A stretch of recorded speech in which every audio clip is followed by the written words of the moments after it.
Bob Toth. On 24 September 2018, the Cleveland Indians head back to the Windy City for the fourth time this season as they conclude their third road set in Chicago against the fourth-place White Sox. The Indians, 87-68, have had a tough time in September, but they stepped up big against the Boston Red Sox over the weekend in a potential preview of the ALCS. The Indians needed extra inning heroics to win 2 out of 3 in the series, using 11th inning hits by Michael Brantley and Greg Allen to claim victories. Cleveland has played well, as expected, against Chicago this season, taking 12 of the first 16 matchups while doubling up the Sox in the runs department, 86-43. The last time the clubs met a week ago, the Indians pulled out 2 more wins in the 3 games.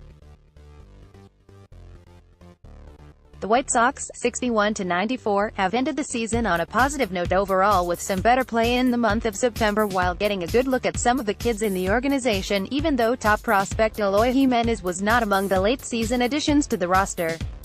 The White Sox dropped 2 of 3 to the crosstown Cubs over the weekend, winning the opener of the set from former Sox starter Jose Quintana before suffering a pair of 5-run defeats.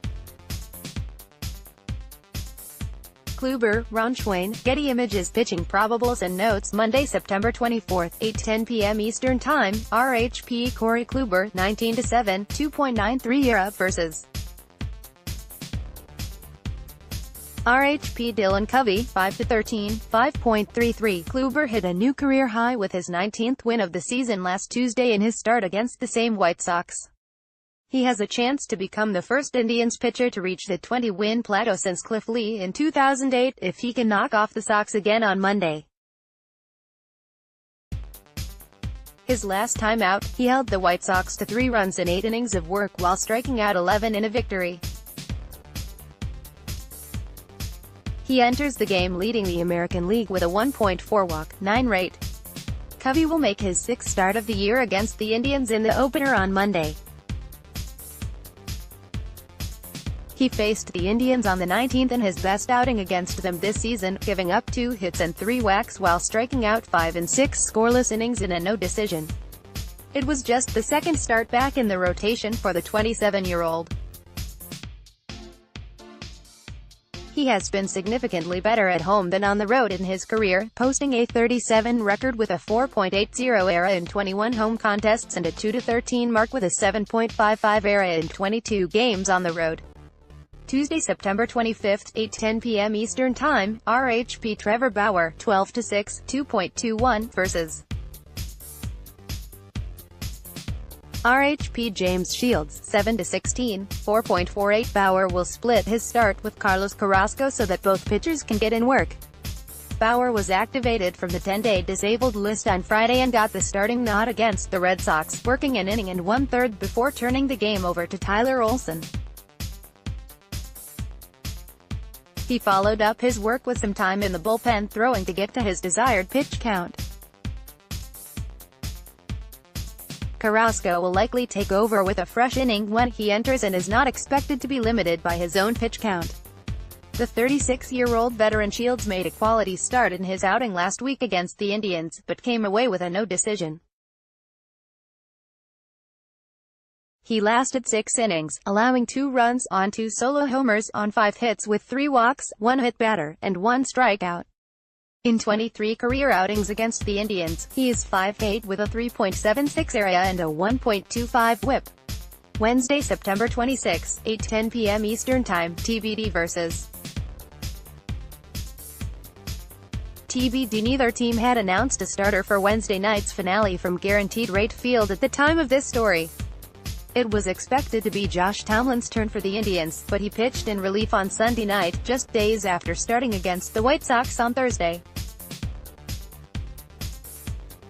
Broadcast Information TV, Fox Sports, Sports Time Ohio, all, WGN, 9/24, NBCSCH, 9/25, NBCSCH, 9/26, Radio, all, Cleveland Indians Radio Network CLE, WGN 720, WRTO 1200, Chi, Transactions and Injury Notes Cleveland, Cody Anderson, P, 60-day disabled list, 2/25, recovery from April 2017 UCL surgery, on rehab assignment Lonnie Chisenhel, of 60-day disabled disabled list. 7/3 strained left calf Nick Goody, RP 60-day disabled list. 5/3 right elbow surgery James Hoyt, RP 60-day disabled list. 9/4 right knee inflammation Leonese Martin, of 60-day disabled list. 8/9 non-baseball related issue Tyler Naquin, of 60-day disabled list. 7/26 right hip surgery Danny Salazar, P, out for season. 3/26 recovery from right shoulder exploratory surgery Chicago, Al. Jose Abreu, 1B, day-to-day, infection in right thigh, out of hospital Nicky Delmonico, of day-to-day, neck stiffness, out since September 18. Danny Farquhar, RP, 60-day disabled list. 4/21 recovery from April 2018 brain surgery Miguel Gonzalez, SP, 60-day disabled list. 4/19 recovery from July 2018 right shoulder surgery Michael Capech, SP, 60-day disabled list. 9/8 recovery from September 18, 2018 Tommy John surgery Moncada, David Maxwell. Getty Images. White Sox news and notes. The White Sox boosted their meager offensive numbers against the Indians this season with a better performance in last week's series.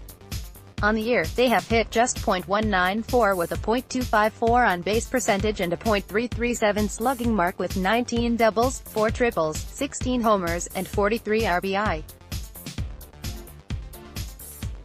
They struck out 41 times in 3 games against the Indians last week. Yoan Moncada picked up his play against the Indians last week to improve his season batting average to .271 off of Cleveland pitching.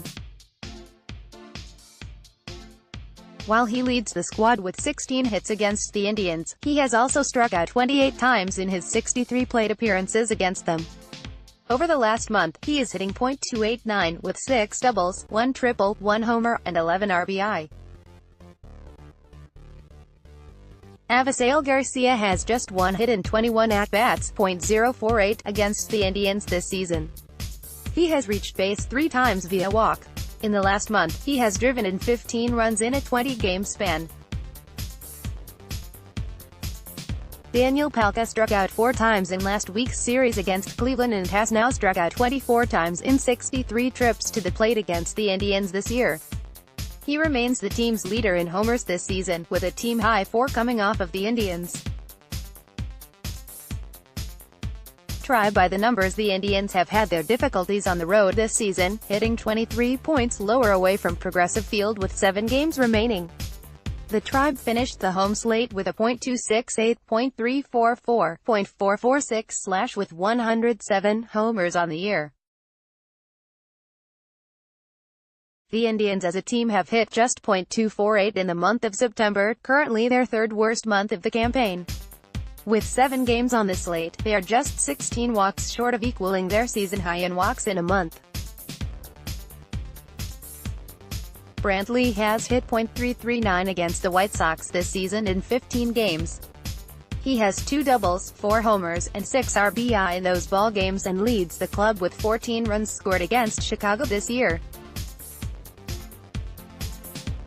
Over the last 30 days, he is hitting .352 with 4 doubles, 3 homers, and 6 RBI in 22 games.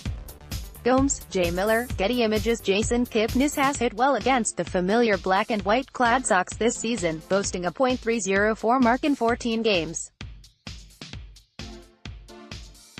He leads the club with 13 RBI off of Sox pitching and is tied for the team lead with Jose Ramirez with 5 homers. In the last month, he has hit .295 with 6 doubles, 6 homers, and a team-leading 23 RBI. Yan Gomes heads into the final road trip of the season with a 7-game hitting streak active. During that stretch, he has hit .393, 11 for 28 with 3 doubles, 2 homers, and 5 RBI while scoring 5 runs. 17 games over the last month, he is hitting .292 with 5 doubles, 3 homers, and 7 RBI. One last bout. The Indians will pack up quickly after the finale on Wednesday night and head to Kansas City to play the Royals in 4 straight beginning Thursday night to conclude the 2018 regular season schedule. The White Sox, with their home schedule complete, will head to Minnesota for 4 games in 3 days with the Twins, starting Friday. Photo, J. Miller, Getty Images.